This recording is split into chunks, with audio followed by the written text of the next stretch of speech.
Assalamualaikum warahmatullahi wabarakatuh. Assalamualaikum warahmatullahi wabarakatuh. Nama saya Afrial. Pak, Iya, berdiri Pak. Pak. Ya. Berdiri ya. Nama saya Afrial Rifai.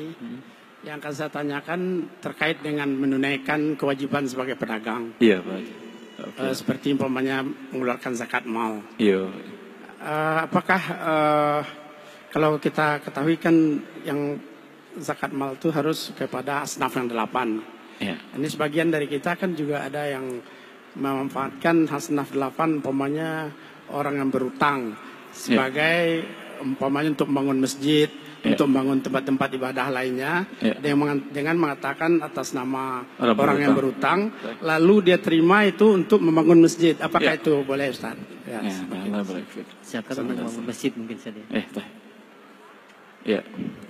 Ketika kita sudah mengetahui kewajiban dalam harta kita, hitung dengan baik. Banyak orang dalam permasalahan antara dia dengan karyawannya, hitung-hitungannya Masya Allah, teliti.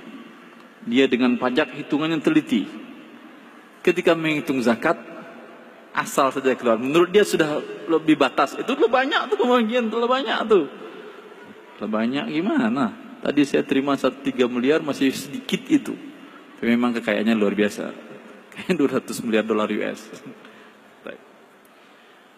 Pertama, kalau mamanya ragu, hitung dulu. Ragu, coba bertanya.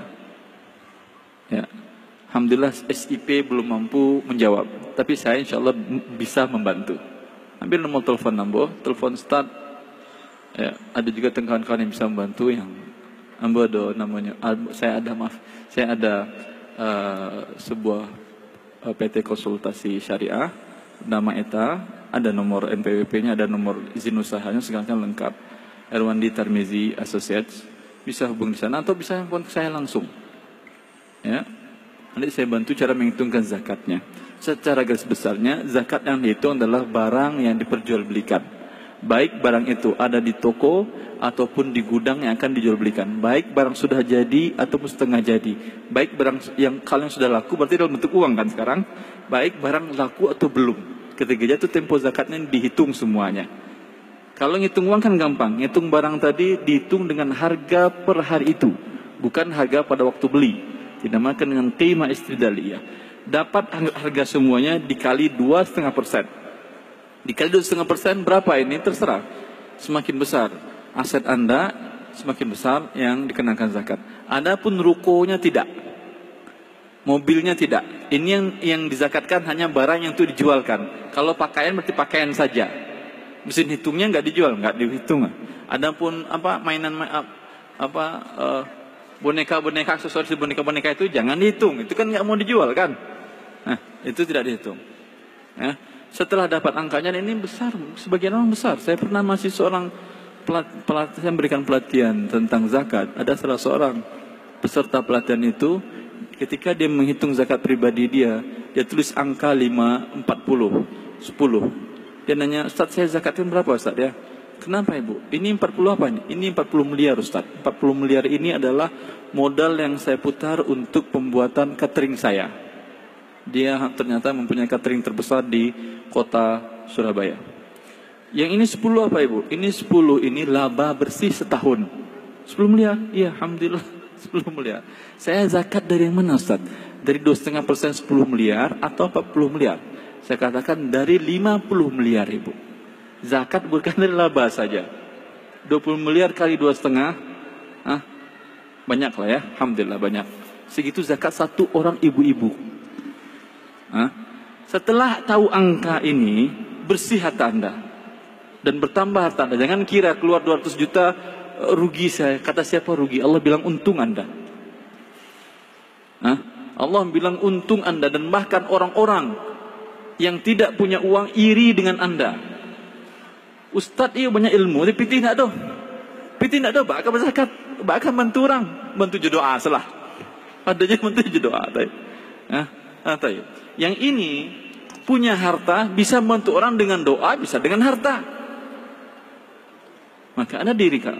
Maka dengan setelah dapat angka, baru berikan kepada asnaf yang 8. Asnaf yang 8 ini Allah urutkan tetapi tidak harus tertib. Mana saja yang ada.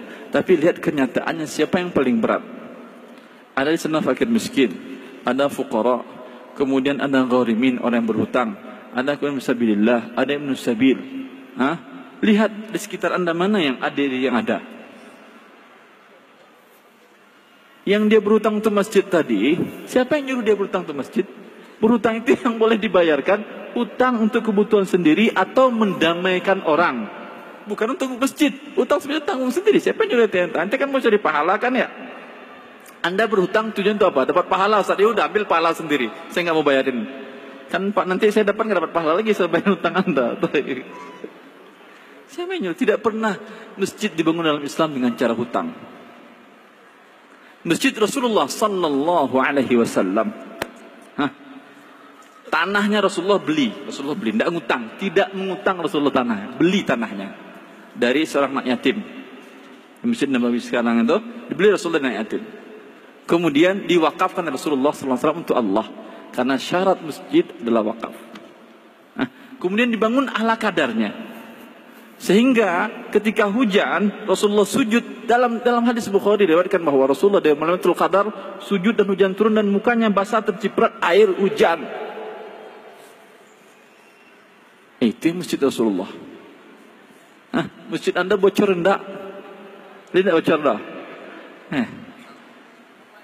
Tapi ngutang.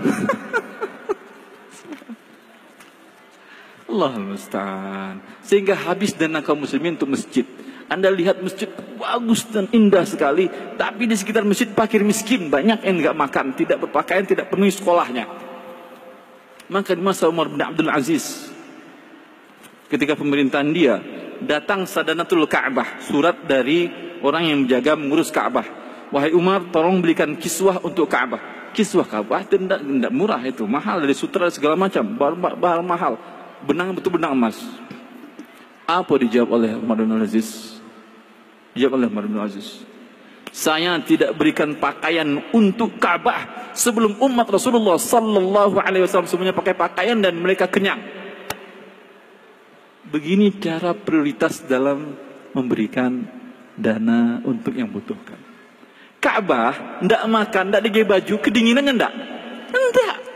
Umat Rasulullah sallallahu alaihi wasallam fakir miskin, baju coba cabiak, parit lapar, bisa lalu Anda bisa. Mana lebih prioritas penting? Ini orang dalam menjaga sunnah Rasulullah sallallahu alaihi wasallam ini. Maka kalau ada gharimin datang ke Pak Haji, bilang, sinilah berubah Pak. Mas Haji Pak itu kalau ndak mau bangun kan ndak lapar, ndak kan ndak kedinginan, ndak kalau diatur pakai AC kan. Pakai AC malah dinginnya Pak. Tapi kalau orang fakir miskin di tetangga kita nih ndak pakai baju dia, uang sekolahnya terlambat, akan datang orang yang menagih hutang pada dia segala macam. Saya buat dia, saya serahkan zakat saya betul. Allah ya baik. Jelas Pak Haji. Allah salim. Iya, baik.